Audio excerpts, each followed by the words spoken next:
Merit بڑا اچھا آیا. ہم لوگ جس چیز کو میرٹ بناتے ہیں وہ اصل میں میرٹ ہے ہی نہیں. یہی حال بچوں کے حوالے سے ہمارا ہے. بچی کا جب رشتہ دیکھنے جاتے ہیں تو سب سے پہلا سوال ہم کیا کرتے ہیں بچے کے بارے میں؟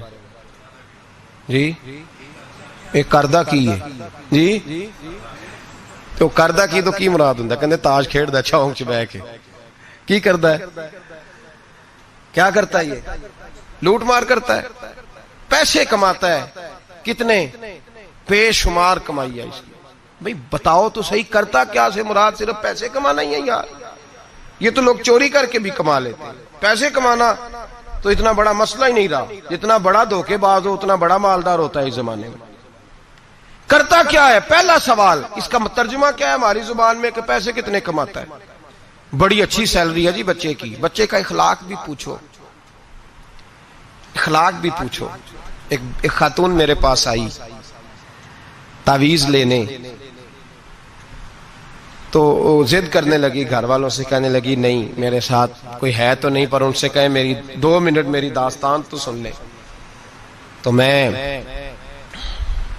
نے کہا بہن بتاؤ بات کیا ہے, اتنی رونے دھونے کی کیا بات ہے؟ اس نے کہا کہ مال دیکھ کے شادی کر دی میرے ابے نے, مال بڑا ہے, پر میں ایک دن بھی اپنے خاوند سے عزت نہیں کرا سکی, اس لیے کہ وہ شراب کے نشے میں دھوت گھر آتا ہے. ایک دن بھی. کہنے لگی مجھے بتائیں نا کہ جس عورت کو اس کا خاوند پانی پیے تو گالی دے کے آواز دے, روٹی کھانی ہو تو گالی سے آواز دے, اور اگر وہ میکے جانے کی بات کرے تو اس کی مری ہوئی ماں کو بھی گالیاں دے, اور اس کے سارے خاندان کو 24 گھنٹے. میرے گھر میں مال بڑا ہے, بڑے پیسے ہیں, لمبا چوڑا سرمایہ ہے, پر ایک دن بھی ایسا نہیں آیا کہ جس دن اس نے باوقار طریقے سے مجھے بلایا ہو. اور وہ کہتی ہے کہ مجھے کہتا ہے تیرے میکے میں بیٹھنے کو جگہ کوئی نہیں. جتنی دفعہ مجھے لے کے گیا ہے دروازے پہ اتار کے آ جاتا ہے, اور میں ٹیلی فون کرتی ہوں تو دروازے سے بٹھا کے لے جاتا. پیسے ہیں, جو میرے ماں باپ نے شاید دیکھی تھی وہ بہرحال سکھ ہے اس بچی کو اپنے گھر میں, آرام ہے. جو بندہ جاتا ہے پوچھتا ہے. میں نے کئی دفعہ یہ بات دہرائی, آج پھر دہراتا ہوں. حضرت علی کا تو اپنا مکان ہی کوئی نہیں تھا ظاہری طور پہ. کوئی کاروبار بتائے ان کا مدینے میں وہ کیا بزنس کرتے تھے, کس بنگلے میں رہتے تھے, کوئی بتائے؟ حضرت ابو بکر صدیق رضی اللہ تعالیٰ عنہ نے کہا حضور فاطمہ کے لیے رشتہ, جناب عمر نے کہا فاطمہ کے لیے رشتہ, حضرت عثمان غنی جیسے مالدار نے کہا. حضور نے فرمایا میں رب کے فیصلے کا منتظر ہوں. فیصلہ آیا تو قرہ مولا علی شیر خدا کے نام نکلا, حضرت علی کے نام قرہ نکلا. تو کہا یا رسول اللہ صلی اللہ علیہ وسلم علی کے لیے رشتہ. تو میرے مصطفیٰ نے فرمایا علی کا فخر وہ کمال والا ہے کہ رب کے فرشتے بھی میرے علی پہ فخر کرتے ہیں. اس کا فخر وہ کمال والا فخر ہے کہ فرشتے فخر کرتے ہیں. صاحب وہ دیکھیں چیز, وہ میرٹ بنائیں جس سے آپ کو سکون ملے, توانائی ملے, بہار ملے, حسن ملے. ہم نے وہ چیز جس کا جو میرٹ نہیں تھا وہ بنا دیا ہے. اور میں کہہ چکا ہوں محبت اور ہوتی ہے اور میرٹ قابلیت اور ہوتی ہے. کسی سے پیار ہونا اور بات ہے, اور کسی کا اس جگہ کے لیے قابل ہونا یہ اور بات ہے. اولاد سے پیار ہوتا ہے کہ نہیں انسان کو؟ بچے بڑے پیارے ہوتے ہیں, ماں بڑا پیار کرتی ہے, لیکن باپ کی محبت کو بھی کوئی نہیں تول سکتا. زندگیاں باپ ہی گزار دیتا ہے پردیس میں اولاد کے لیے. صبح سے شام تک دھوپ میں باپ ہی کھڑا ہوتا ہے اولاد کی خاطر. باپ جدوجہد کرتا ہے, زندگی جوانی دیتا ہے اولاد کو. خواجہ معین الدین اجمیری کے 14 بیٹے تھے. کتنے؟ سارے بولیے. نہیں بولے سارے, آپ سارے بولے. کتنے بیٹے تھے؟ تو کوئی ایک نام بتائیں کسی بیٹے کا. کتنے بیٹے تھے؟ ایک کا نام بتائیں. خلیفہ کا نام بتائیں. خواجہ قطب الدین بختیار کاکی. بیٹے کا کسی کو نہیں پتا, خلیفہ کو دنیا جانتی ہے. حضرت خواجہ قطب الدین یہ خلیفہ ہیں. ان کا نہیں دل کرتا تھا جاتی دفعہ پگڑی باندھ جاؤں بیٹے کو, بیٹا مسجد میں بھی تو رہنا, آستانے پہ بھی تو رہنا, مدرسہ بھی تیرا, ہر شے تیری. لیکن بیٹے کو دستار باندھ کے انہوں نے محبت نہیں دیکھی, معیار دیکھا. بڑے بڑے مرکز تباہ ہو گئے, نااہل بچے بیٹھ گئے, نااہل. کوئی عالم, کوئی صوفی, کوئی اچھا آدمی اگر کام کرنا چاہتا ہے اسے نئے سرے سے بنانی پڑتی ہے. آج نئے سرے سے. اور ہمارے ہاں تو سیاست اس قدر بری ہو گئی ہے کہ لوگ یہ نہیں دیکھتے کہ معیار کیا ہے, یہ نہیں دیکھتے کہ میرٹ کیا ہے، کہتے ہیں نہیں یار یہ ہمارے بڑوں کا ادارہ ہے، ہم نے یہیں جانا ہے، وہاں کون بیٹھا ہے خدا جانے۔ لوگ مخالفت کرتے ہیں شدت کے ساتھ۔ ہم نے کبھی یہ سوچا ہی نہیں کہ حضرت خواجہ معین الدین اجمیری کے 14 بیٹے، اور کسی جگہ نہیں لکھا کہ ان کا بیٹا دیندار نہیں تھا، پرہیزگار نہیں تھا، لیکن کسی نے کہا کہ حضور آپ کا فیض، آپ کا رنگ دیکھنا ہو تو کہاں ملے گا؟ فرمایا دلی میں قطب الدین بختیار کاکی رہتا ہے، ہر شے میں نے اسے دے دیا، وہاں جاؤ۔ اور اس میرٹ کا حال کیا تھا خواجہ قطب صاحب کا؟ خواجہ قطب الدین بختیار کاکی پھر اتنے بڑے صوفی ہوئے کہ دلی کا بادشاہ بھی مرید ہو گیا، وہ بھی آپ کے قدموں میں بیٹھ گیا۔ اور ایسے نہیں مرید ہوا، ایسے نہیں مرید ہوا کہ وہ اپنے ٹائم پہ شراب بھی پی لیتا ہے معاذ اللہ، اور پیر صاحب کو گاڑی میں بٹھا کے لاہور کا چکر بھی لگوا دیتا ہے۔ یہ کوئی اس طرح کا مرید نہیں ہوا۔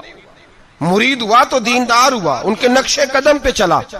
ہمارے ہاں زمانے میں لوگوں نے پیر بھی رکھے ہوتے ہیں اور بدماش بھی رکھے ہوتے ہیں، دونوں چیزیں۔ وہ جمعے والے دن پیر صاحب کو سلوٹ کر لیتے ہیں، ہفتے والے دن کسی ایم پی اے گنڈے کے ڈیرے پہ بھی جا کے بیٹھ جاتے ہیں۔ سارا کچھ ہی رکھا ہوا ہے ہم نے، معاذ اللہ۔ یہ کیسا انداز؟ جو درویشوں کے ڈیرے پہ آئے پھر بدل گئے، پھر ان کے اندر کوئی کسی قسم کی غیر شرعی حرکت نہ رہی۔ حضرت خواجہ قطب الدین بختیار کاکی کا مرید تھا تو کس طرح کا مرید تھا؟ خواجہ قطب صاحب نے انتقال کے وقت وصیت فرمائی تھی، فرمایا میرا جنازہ وہ پڑھائے کہ جس نے جب توبہ کی تو پھر دوبارہ اس کی نظر سوائے اپنی بیوی کے کسی اور بیوی پہ بری نظر گئی ہی نہیں، نظر بھی نہیں گئی، باقی چیزیں تو دور رہی۔ اور دوسری، جب سے توبہ کی پھر اس کے حلق سے دوبارہ حرام کا لقمہ نہ اترا ہو۔ اور پھر تیسری بات، جب سے توبہ کی فرض نمازیں تو اپنی جگہ رہی، اس نے کبھی تہجد بھی نہ چھوڑی ہو، وہ میرا جنازہ پڑھائے۔ جب خواجہ صاحب یہ اعلان کر رہے تھے نا تو آپ کا ایک مرید تھا، اس کے پاس ایک دنیا دار بیٹھا تھا، کہنے لگا بابے نے بڑا ہی اعلان کر دیا ہے، میرٹ کو بڑا ہی رکھ دیا ہے۔ چلو ٹھیک ہے، بات ان کی صحیح ہے، درویش ہے، پر اتنا بڑا میرٹ ہی رکھ دیا۔ تو وہ درویش نے اس دنیا دار کا ہاتھ پکڑ کے جھنجھوڑا، فرمایا چپ کر، میرا پیر جو بات کرتا ہے سوچ سمجھ کے کرتا ہے، اگر انہوں نے یہ بات کیا تو انہوں نے ایسا بندہ کوئی تیار بھی کیا ہوگا انشاءاللہ، اگر کہہ رہے ہیں تو ان کی تیاری بھی انشاءاللہ ان کی تیاری بھی ہوگی، انہوں نے تیار بھی کیا ہوگا، ایسا فرد نکلے گا۔ خواجہ قطب الدین کا انتقال ہوا، جنازے کی چارپائی رکھی ہے، اعلان ہوا جس میں 3 خوبیاں باہر آ جائیں۔ بڑے بڑے صوفی گردنیں جھکا کے کھڑے رہے۔ 5ویں سب سے دلی کا بادشاہ نکل کے آیا، باہر نکلا، ہانپتا کامتا روتا، کہنے لگا اگر میرے شیخ کا اعلان نہ ہوتا تو میں اپنا ظاہر نہ کرتا۔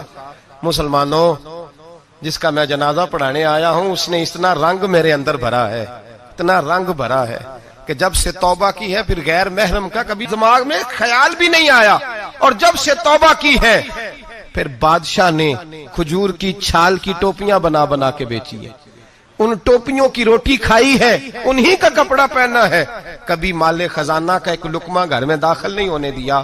اور فرمایا اگر میرے شیخ نے اعلان کیا ہے تو بتا رہا ہوں کہ پہلے دن جب میں قطب الدین کے ہاتھ میں ہاتھ دینے آیا تھا تو تہجد کا وعدہ لیا تھا، 30 سال گزر گئے، جب تہجد کا وقت آتا ہے تو عرش کا مالک مجھے خود ہی بیداری عطا فرما دیتا ہے، اور میں نے چھوڑی نہیں۔ بھائی میرٹ بنایا ان لوگوں نے اہل لوگوں تک باتیں پہنچائی، حال ہی کوئی نہیں، یا حشر ہی کوئی نہیں، جو جس کے من میں آتا ہے وہ کرتا جاتا ہے۔ حضرت سیدنا خواجہ قطب الدین بختیار کاکی کی بھی اولاد تھی، لوگوں نے پوچھا حضور آپ کے بعد کدھر جائیں؟ فرمایا پاک پتن میں فرید الدین کو بٹھا دیا ہے میں نے، وہاں بٹھا دیا ہے، یہاں تو نسل در نسل سجادگی چلی آ رہی، ایک کے بعد دوسرا، دوسرے کے بعد تیسرا، تیسرے کے بعد چوتھا، صاحبزادے ہی صاحبزادے، باقی بار کچھ ہے ہی نہیں۔ کہا میں نے بٹھا دیا ہے فرید الدین مسعود گنج شکر کو۔ بابا فرید کے بچے بڑے زبردست لوگ ہوئے، حضرت موج دریا ایک بڑے کمال صوفی تھے، لیکن اگر کوئی آ کے بابا فرید صاحب سے پوچھتا کہ حضور آپ کے بعد دیکھنا ہو تو کسے دیکھیں، تو فرمایا دلی میں نظام الدین محبوب الہی بیٹھا رہتا ہے، اس کے پاس جانا۔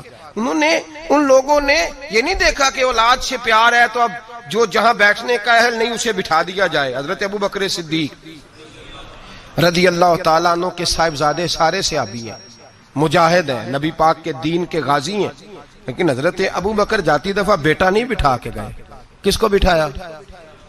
نام لیں آپ کو ثواب ہوگا۔ ان کا بھی نام لینا سیکھ جائیں. چلے اللہ خیر کرے گا. اللہ کرے ان کے نام لینے سے نا حضرت عمر کے نام سے تو حرارت پیدا ہوتی ہے روح میں. دوسرا حضرت ابوبکر کس کو بنا گئے؟ ان کے بیٹے کا پتہ کیا حال ہے؟ حضرت عمر کے بیٹے کو نبی پاک صلی اللہ علیہ وسلم نے فرمایا عمر تیرا بیٹا نیک آدمی ہے، راجل صالح، تیرا بیٹا. اور مفتی تھے جناب عبداللہ ابن عمر. مدینے کے لوگوں نے فتویٰ لینا ہوتا تھا تو عبداللہ ابن عمر سے لیتے تھے. لیکن حضرت عمر جاتی دفعہ بیٹے کو بنا کے بولیے، بیٹے کو بنایا، فرمایا 6 بندے ہیں کسی کو خلیفہ چن لینا. کن کو چنا گیا؟ حضرت عثمان غنی کی اولاد بھی تھی. بلوانیوں نے حملہ کیا، پورا موقع ملا، انہیں پتا تھا شہید کر دیا جاؤں، ہر شے سامنے.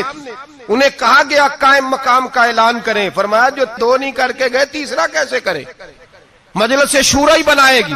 مولا کائنات شیر خدا علی المرتضیٰ ان کے بعد آئے. امت مسلمہ میں بغیر میرٹ کے اگر آیا تو صرف یزید آیا، وہ بغیر میرٹ کے آیا.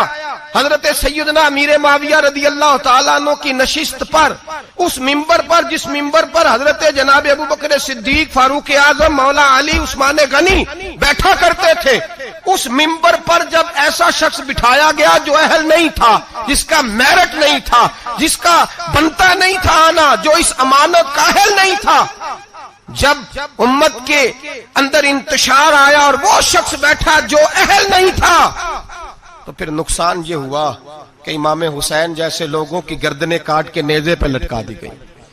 یہ میرٹ نہ ہونے کا نقصان یہ ہوا کہ رسول اللہ کا خاندان کاٹا گیا.